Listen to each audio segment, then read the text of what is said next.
ಕಾರ್ಮಿಕರಿಂದ, ದಿನಗೂಲಿ ಮತ್ತು ಗಾರ್ಮೆಂಟ್ಸ್ ಮಹಿಳಾ ನೌಕರರಿಂದ ಹಾಗೂ ಮನೆ ಕೆಲಸದ ಮಹಿಳೆಯರಿಂದ ಚೀಟಿ ಹಣಕಾಸು ವ್ಯವಹಾರ ಮಾಡುವ ನೆಪದಲ್ಲಿ ಸರಿಸುಮಾರು 27 ಕೋಟಿ ರು ವಂಚನೆ ಮಾಡಿರುವ ಘಟನೆ ಬೆಂಗಳೂರು ನಗರ ಬೊಮ್ಮನಹಳ್ಳಿಯ ಗಾರೆಬಾವಿ ಪಾಳ್ಯದಲ್ಲಿ ದೊಡ್ಡ ವಂಚನೆ ಪ್ರಕರಣ ನಡೆದಿದೆ. ಬೊಮ್ಮನಹಳ್ಳಿಯಲ್ಲಿ ರಾಜ್ ಚಿಟ್ಸ್ ಎಂಬ ನಕಲಿ ಕಚೇರಿ ತೆರೆದು ಎಂ ಮುನಿರಾಜು, ಪಳನಿ ಕುಮಾರ್, ಸುಬ್ಬಲಕ್ಷ್ಮಿ ಮತ್ತು ದೇವಯಾನಿ ಎಂಬ ವಂಚಕರು ಬಡ ಜನಸಾಮಾನ್ಯರಿಂದ ಸರಿ ಸುಮಾರು 27 ಕೋಟಿ ರು ಚೀಟಿ ಹಣವನ್ನು ಎತ್ತಿಕೊಂಡು ಪರಾರಿಯಾದ ಘಟನೆ 2 ತಿಂಗಳ ಹಿಂದೆ ಘಟನೆ ನಡೆದಿದೆ.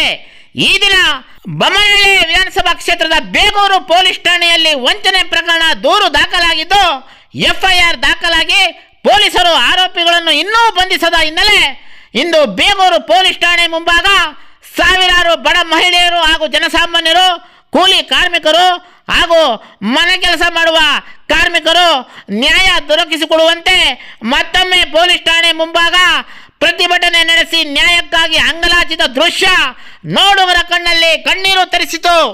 ಬೆಂಗಳೂರು ನಗರ ಬೊಮ್ಮನಹಳ್ಳಿಯಲ್ಲಿ ಚೀಟಿ ವ್ಯವಹಾರ ಹೆಸರಿನಲ್ಲಿ ತಿಂಗಳು ಸಾವಿರಾರು ಬಡ ಮಹಿಳೆಯರಿಂದ ಮತ್ತು ಗಾರ್ಮೆಂಟ್ಸ್ ಬಡ ಉದ್ಯೋಗಿಗಳಿಂದ, ಮನೆ ಕೆಲಸ ಮಾಡುವ ಮಹಿಳೆಯರಿಂದ ಲಕ್ಷ ಹಣ ಕಟ್ಟಿಸಿಕೊಂಡು ಸರಿಸುಮಾರು 27 ಕೋಟಿ ರು ಹಣವನ್ನು ವಂಚನೆ ಮಾಡಿರುವ ಪ್ರಕರಣ ನಡೆದಿದೆ. ಎಂ ಮುನಿರಾಜು ಎಂಬುವರು ರಾಜ್ ಚಿಟ್ಸ್ ಎಂಬ ಕಚೇರಿ ತೆರೆದು ಚೀಟಿ ವ್ಯವಹಾರ ಮಾಡುವ ಸೋಗಿನಲ್ಲಿ ಸಾವಿರಾರು ಬಡ ಜನಸಾಮಾನ್ಯರಿಂದ ಕೋಟಿ ಹಣ ವಂಚಿಸಿ ಪರಾರಿಯಾಗಿರುವ ಘಟನೆ ಹಾಗೂ ಆರೋಪ ಕೇಳಿ ಬಂದಿದೆ. ಬೇಗೂರು ಪೊಲೀಸ್ ಠಾಣೆಯಲ್ಲಿ ದೂರು ದಾಖಲಾಗಿದ್ದು ಪೊಲೀಸರು ಆರೋಪಿಗಳನ್ನು ಬಂಧಿಸುವಲ್ಲಿ ವಿಳಂಬವಾಗಿದ್ದು ಮತ್ತೊಮ್ಮೆ ಪೊಲೀಸ್ ಠಾಣೆಗೆ ಮುತ್ತಿಗೆ ಹಾಕಿದ ಸಾವಿರಾರು ಬಡ ಮಹಿಳೆಯರು ಮತ್ತು ನೊಂದವರು ನ್ಯಾಯ ನೀಡುವಂತೆ, ಆರೋಪಿಗಳನ್ನು ಕೂಡಲೇ ಬಂಧಿಸುವಂತೆ, ಕೋಟಿ ಹಣ ವಾಪಸ್ಸು ಕೊಡಿಸುವಂತೆ ಪೊಲೀಸ್ ಠಾಣೆ ಮುಂಭಾಗ ಪ್ರತಿಭಟನೆ ನಡೆಸಿ ಕಣ್ಣೀರು ಹಾಕಿದರು. ರಾಜ್ ಚಿಟ್ಸ್ ಹೆಸರಿನಲ್ಲಿ ಸುಮಾರು 27 ಕೋಟಿ ವಂಚನೆ ಆರೋಪ ಎದುರಿಸುತ್ತಿರುವ ಮುನಿರಾಜು ಎಂಬ ಮತ್ತು ಕುಟುಂಬ ಕಳೆದ 2 ತಿಂಗಳಿಂದ ಕೋಟಿ ಹಣ ತೆಗೆದುಕೊಂಡು ಪರಾರಿಯಾಗಿದ್ದಾರೆ. ಪೊಲೀಸರು ಶೋಧ ನಡೆಸುತ್ತಿದ್ದಾರೆ ಹಾಗೂ FIR ದಾಖಲಿಸಿ CIDಗೆ ದೂರು ವರ್ಗಾವಣೆ ಮಾಡಲಾಗಿದೆ ಎಂದು ಪೊಲೀಸರು ತಿಳಿಸಿದ್ದಾರೆ. ಕೋಟಿ ಹಣ ವಂಚಿಸಿ ಪರಾರಿಯಾಗಿರುವ ರಾಜ್ ಚಿಟ್ಸ್ ಮುನಿರಾಜು ಮತ್ತು ಕುಟುಂಬವನ್ನು ಕೂಡಲೇ ಬಂಧಿಸಬೇಕಿದೆ. ಕೋಟ್ಯಾಂತರ ಹಣ ಬಡ ಮಹಿಳೆಯರಿಗೆ ಸಿಗಬೇಕಿದೆ. ಬೆಂಗಳೂರಲ್ಲಿ ಹೀಗೆ ನೂರಾರು ವಂಚನೆ ಪ್ರಕರಣ ನಡೆಯುತ್ತಿದೆ. ಜನಸಾಮಾನ್ಯರು ಎಚ್ಚೆತ್ತುಕೊಳ್ಳಬೇಕಿದೆ. ಕೂಡಲೇ ಬೇಗೂರು ಪೊಲೀಸರು ಮತ್ತು CID ತನಿಖಾ ತಂಡ ವಂಚಿಸಿ ಪರಾರಿಯಾಗಿರುವ ಎಂ ಮುನಿರಾಜು ಮತ್ತು ಸಹಚರರನ್ನು ಬಂಧಿಸಬೇಕಿದೆ. ದಿನಗೂಲಿ, ಕೂಲಿ ನಾಲಿ ಮತ್ತು ಗಾರ್ಮೆಂಟ್ಸ್ ನೌಕರರಾಗಿ ಮನೆ ಕೆಲಸದ ಮಹಿಳೆಯರಿಂದ ಚೀಟಿ ಹೆಸರಲ್ಲಿ ತಿಂಗಳು ಲಕ್ಷಾಂತರ ಹಣ ಕಟ್ಟಿಸಿಕೊಂಡು 27 ಕೋಟಿ ರು ವಂಚಿಸಿದವರನ್ನು ಬಂಧಿಸಿ ಜನಸಾಮಾನ್ಯರಿಗೆ, ಬಡವರಿಗೆ ನ್ಯಾಯ ದೊರಕಿಸಬೇಕಾಗಿದೆ. ಕಂಬಿಯ ಹಿಂದೆ ಎಂ ಮುನಿರಾಜು ಮತ್ತು ವಂಚನೆ ಮಾಡಿದವರನ್ನು ತಳ್ಳಬೇಕಾಗಿದೆ. Kumaraswamy, Zoom TV Kannada, Bengaluru. ಕಷ್ಟಪಟ್ಟು ದುಡ್ಕೊಂಡು ಇಲ್ಲಿ ತರ ಇವ್ರ ಹತ್ರ ಕಟ್ಟಿರೋದು ನಂಬಿಕೆಯಿಂದ. ಅವ್ರು ಈ ತರ ನಮ್ಗೆ ಮೋಸ ಮಾಡಿ ಹೋಗಿದ್ದಾರೆ. ನಾವು ಕಂಪ್ಲೇಂಟ್ ಎಲ್ಲ ಕೊಟ್ಟಿದೀವಿ. ನಾವು ಎಷ್ಟು ಟ್ರೈ ಮಾಡ್ಕೊಂಡು ನಮ್ ಕಷ್ಟ ನಿಮ್ಗೆ ಗೊತ್ತು. ಮನೆ ಕೆಲಸ ಮಾಡ್ತೀವಿ, ಎಲ್ಲ ಮಕ್ಳು ನೋಡ್ಕೊಂಡು ಇಲ್ಲಿ ಒಂದು ಕುತ್ಕೊಳಕ್ ಆಗುತ್ತಾ? ನಮ್ ಸಿಕ್ಕೋದು ಸಂಡೇ ಮಾತ್ರನೇ. ಈ ಟೈಮ್ಗೆ ನಾವು ಮನೇಲಿ ಇರಕ್ಕಾಗುತ್ತಾ? ಈ ತರ ನಡಿಯಕ್ಕಾಗುತ್ತಾ ಹೇಳಿ? ಏನಾದ್ರೂ ಮೂವ್ಮೆಂಟ್ ಇರ್ಬೇಕಲ್ಲ. ಏನು ಮಾಡ್ತಾ ಇಲ್ಲ ಅಂದ್ರೆ ಹೆಂಗೆ? ನಮ್ ಕಷ್ಟಪಟ್ಟ ದುಡ್ಡಿರ ನಾವು ಕಟ್ಬಿಟ್ಟಿದೀವಿ, ಅವ್ರನ್ನ ನಂಬ್ಕೊಂಡು. ಇವಾಗ ಹೋಗ್ಬಿಟ್ಟಿದೆ. ನಾವ್ ಯಾಕೆ ಸ್ಟೇಷನ್ಗೆ ಬಂದಿರೋದು? ನಮ್ಗೆ ಬರ್ಬೇಕಂತ ತಾನೆ. ಏನು ಮಾಡಿಲ್ಲ ಅಂದ್ರೆ ಹೆಂಗೆ ಸರ್ ಆಗುತ್ತೆ? ಪಟ್ಟು ಕಟ್ಟಿರೋ ದುಡ್ಡನ್ನ ನಮ್ಗೆ ಉಳಿಸ್ಕೊಡಿ ಸರ್. ನಾವ್ ಇಷ್ಟು ಅಂತಲ್ಲ, ಎಲ್ಲರೂ ಇನ್ನೂ ಬರ್ಬೇಕಾದವ್ರು ಇದಾರೆ. ಮಕ್ಕಳು ಮರಿನು ಬಿಟ್ಟು ಬರಕ್ ಆಗ್ತಿಲ್ಲ. ತುಂಬಾ ದೂರದಿಂದ ಹಾಕಿದ್ದಾರೆ ಚೀಟಿಗಳು. ಇಲ್ಲಿರೋರು ಮಾತ್ರ ಅಲ್ಲ, ಹೊರಗಡೆ ನಮ್ಗೆ ಗೊತ್ತಿರೋರಿಂದನೂ ಹಾಕಿದ್ದಾರೆ. ತಮಿಳ್ನಾಡಿಂದ, ಚೆನ್ನೈಯಿಂದನೂ ಚೀಟಿ ಹಾಕ್ಸಿದೀವಿ ಸರ್. ಇಲ್ಲಿ ಮಾತ್ರ ಅಲ್ಲ, ಯಾರು ಬರ್ತಾ ಇಲ್ಲ. ಮುಂದಕ್ಕೆ ಬಂದು ನಮ್ಗೆ ಸಹಾಯ ಮಾಡ್ಬೇಕಂದ್ರೆ ಯಾರು ಮುಂದಕ್ಕೆ ಬರ್ತಾ ಇಲ್ಲ ಸರ್.